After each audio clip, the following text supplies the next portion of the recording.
What I love about America. Happy 4th of July.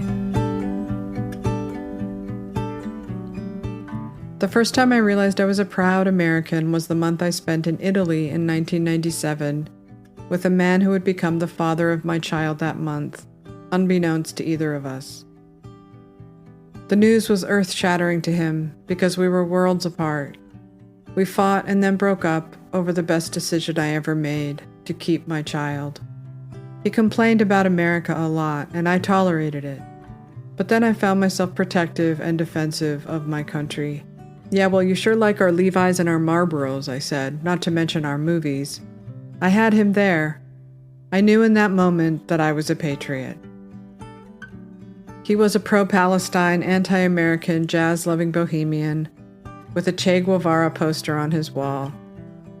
I loved spending time there, visiting Venice and Florence and his hometown of Rimini. Things were so different. They conserved energy by hanging out their clothes to dry on their balconies. They rarely used air conditioning. They drove tiny cars. They ate fresh vegetables and never sold food at convenience stores. Snacking is not a thing. We strolled along the boardwalk and drank Campari and soda at sunset. We ate cherry tomato marinara with homemade pasta, ate gelato, took 3-hour naps in the middle of the day, had the best thin crust pizza you've ever had in your life, and drank in the beauty of the old world, gazing at buildings that go all the way back to the Roman Empire. It didn't take long to realize the difference between America and Italy. This video describes it very well. For what I'm used to, people here live in small houses and drive very, very small cars. They use things and reuse things. They make use of old things, or they do without, probably because it's pretty impossible to get anything up here. And maybe that is a simple overlooked cure for our overconsumption. Just adding some friction to make it easier to live without than to satisfy your every desire. And I mean, these little apartment homes nestled on the cliffs of land and sea, working hard in their gardens, meandering into work, coming home for a siesta, having an espresso with a friend. Maybe these people have taught me that is plenty. America is a young country, evolving and reinventing itself. Most cities here change almost overnight, but in Italy, they don't really. I could return to Rimini, where my daughter was conceived 25 years ago, and it would look exactly the same. Here's a video of Rimini. Rimini is a popular tourist destination in Italy, known for its beautiful beaches, historical landmarks, and vibrant nightlife. Here are some of the top tourist places to visit in Rimini. The Tiberius Bridge. This ancient Roman bridge is one of the most iconic landmarks in Rimini, and is still in use today. The Arch of Augustus. This ancient arch dates back to 27 BC and is one of the oldest surviving Roman arches in Italy. The Tempio Malatestiano. This stunning cathedral was built in the 15th century and is a masterpiece of Renaissance architecture. The Federico Fellini Museum. Rimini is the birthplace of the famous Italian filmmaker Federico Fellini, and the museum dedicated to his life and work is a must-see for movie fans. Piazza Cavour. This bustling square in the heart of Rimini is home to some of the city's best restaurants, bars, and shops. The Rimini Ferris Wheel. This giant Ferris wheel offers stunning views of the city and the coastline. Castel Sismondo. This medieval castle was built in the 15th century and is a fascinating... Being there fills the heart with longing, but in America you feel like you're making things up as you go along. Like nothing other than our founding principles is set in stone quite yet. At some point, closer to my daughter's birth, he did try to convince me to move there. We'd make the best of it, he said. But by then we hated each other and there was no repairing it. Over the years, I have often asked myself if I made the right decision to stay in America and raise my daughter as a single parent. Could I have lived in Italy instead? Maybe it would have worked out, maybe not. But one thing I know for sure, I've never felt the same kind of freedom anywhere but here in the country I love. I would say that I was glad to have raised my daughter here too, so that she could taste some of that freedom. But she's grown up in a different country than I did. She's now trying to make something of her life in a climate of fear, a culture of suffocating puritanism and mandated conformity. She's afraid to write books or put anything out that might make one person upset enough to mobilize a mob to take it down, to shame her, to exile her. What happened to the free country I used to know? But it isn't this country that has suddenly become so oppressive. It's the power that controls this country. That's a very different thing. America is still a place of freedom. You just have to learn to live as an outsider, to stop caring what other people think, and find open minds that will be interested in what you have to say, or at least tolerate your differences. It is possible to live that way, as long as the IRS or the FBI don't show up at your door. I am an American living as an outsider in my own country, because I couldn't survive living in fear as an insider. I know eventually this moment will pass, and we will once again get back to the business of tolerating other points of view and giving other people the benefit of the doubt. But until that time, it's safer on the fringe. My daughter hasn't yet reached that point. Most people can't stand to be hated. I don't blame them. I would never have guessed that I wouldn't be the kind of person who goes along to get along. But now I know that I am not that person. I'd rather be hated than be complicit or compliant. So yes, that probably means I would have been an accused witch in Salem in 1692, and probably would have been hanged because I would never have confessed. My daughter and anyone else with a creative spirit who feels stifled in the current climate should remember that this too shall pass.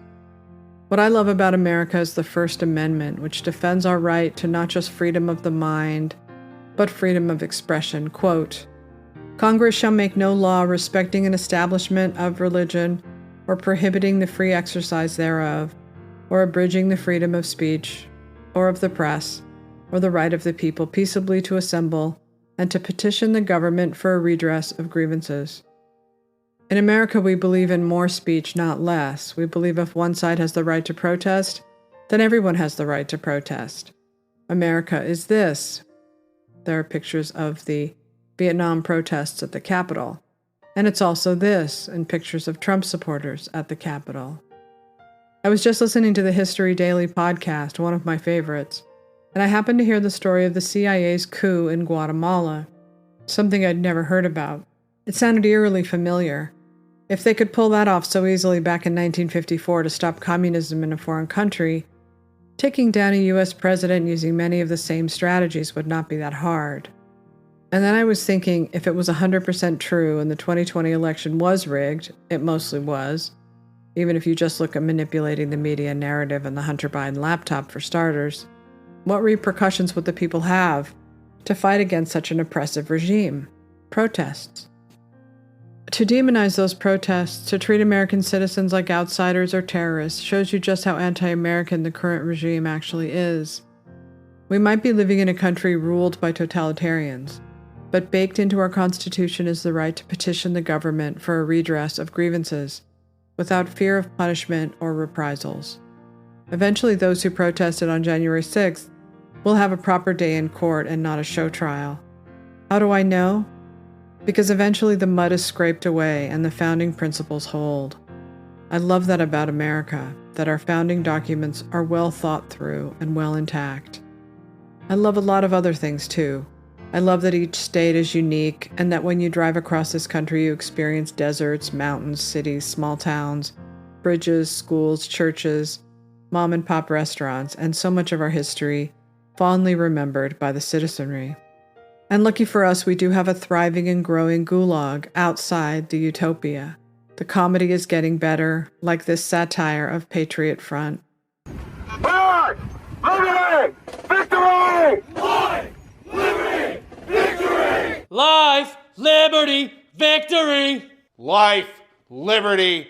Victory! Life, liberty, victory. Okay, thank you very much. Just leave your headshots. Callbacks in next week.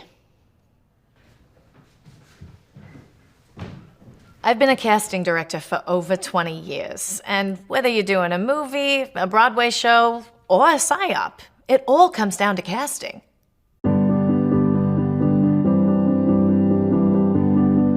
President Biden said that white supremacy was the single most dangerous terrorist threat in the United States, so we're doing our part to convince everyone that's true with this Patriot Front production. Right, Agent Garrick? Don't let him scare you. What's that, Agent Garrick? That's right. It all starts with a casting call. So I studied acting at NYU's Tisch School of the Arts, musical theater, and I am auditioning for the role of white supremacist. I actually have experience in white supremacy. I played Rolf in Sound of Music. You are 16, going on 17. I'm classically trained. Shakespeare, the Greeks, Diderot. I've never played a white nationalist before, but I'm always looking for a challenge. I do stand-up, so it's been an uphill battle trying to break into drama. But I think I can bring some edge to the role that'll really help me stand out. It's always been a dream of mine to be part of a hate group. The sense of purpose, the camaraderie, and of course the hate. It was a huge opportunity for me. Served in Afghanistan. Since I got back, I've bounced around different military hospitals. I've been diagnosed with PTSD and schizophrenia, and I'm a fentanyl addict. Also, I studied at NYU. Let the auditions begin. There's a film called Sound of Freedom, which has already banked a $20 million haul for a film that got no publicity from the mainstream media or film critics, and yet is managing to crack the box office chart. The film No Way Back, about the regrets of gender transition, was canceled by AMC after screeching activists demanded censorship. Yet again, we're still moving in the right direction overall. You can't stop what's coming. There is a lot to complain about. Those at the top seem to find nothing about America they even like anymore, let alone wish to defend. And that's the main reason why their day has come. Whatever they've built for themselves as a new America isn't big enough to contain our even bigger spirit and our unending innovation. As for my daughter, she is now going on year 5 with her boyfriend, and they are settling into a small town in Ohio. She tells me her friends are all getting married young, and they are leaning into tradition in unexpected ways. And that makes sense when you look at how the pendulum swings. An oppressive climate pushes people back, making them more willing to build a firm foundation and less willing to live risky lives of abandon, and the cycle begins anew. I can't bear the thought of her living so far away. But, and I never thought I'd say this in a million years, I feel some relief that if she does settle down and have kids, she will raise them in a red state. Life is unpredictable. I never knew way back in 1997 when I went to Italy that it would change my life so profoundly. Just as I never knew as a teenager I would find the internet in 1994 and escape real life for the rest of my life. Just as I didn't know in 2020 I would leave the Democratic Party and the left and become an outsider. One thing I do know is that it all goes by so quickly, too quickly. The people who spend their time hating half the country are wasting what precious moments they've been gifted with. Look at how much we have, how lucky we are, what a magnificent country we live in. I'm happy to celebrate America's birthday today. I am proud to live in this outrageous, audacious work in progress. Happy 4th, everyone, and happy birthday, America. Time to celebrate. Thanks for listening to this Substack, sashastone.substack.com. I'll be driving up the coast to a town called Atascadero to spend the night to avoid the fireworks for my dog, because the fireworks make him shake, and I can't bear it. I would say to thine own self be true, but I've only recently discovered that it comes from Hamlet and is actually a massive self-own, because the guy who says it is kind of a pompous, pretentious know-nothing. And so all I'm really doing is making fun of myself. So I have to find a different quote. I did like it. I thought it meant something, but it doesn't quite mean what I thought it did. Happy 4th of July. Until next time.